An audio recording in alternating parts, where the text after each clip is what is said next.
Dans l'épître de Paul à Timothée, il y a le maître qui donne des conseils à son élève, à son disciple pasteur.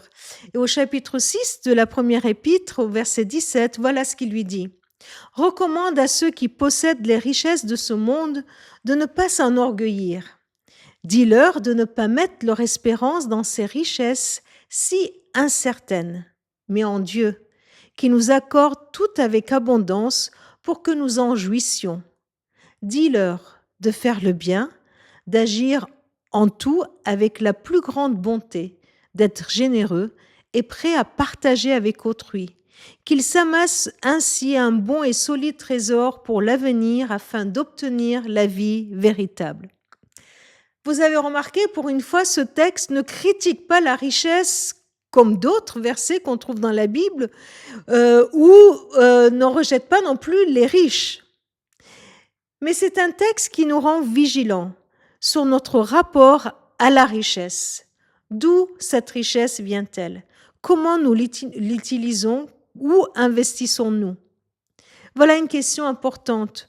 Où plaçons-nous nos richesses? Ce texte dit que notre espérance et notre identité ne doit pas être dans notre possession, mais en Dieu.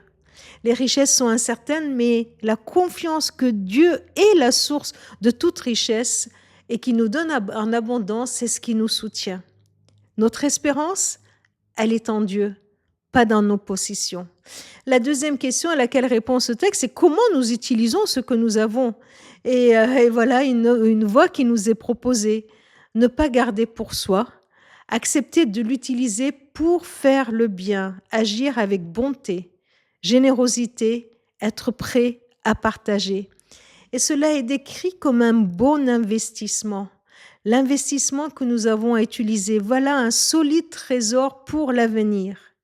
Meilleur investissement de nos richesses matérielles, c'est de donner avec générosité.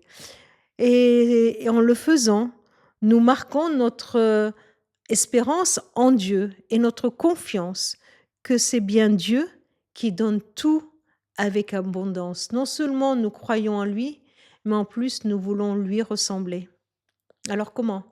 Comment allons-nous continuer à investir avec tous les biens et les richesses que Dieu nous a donnés?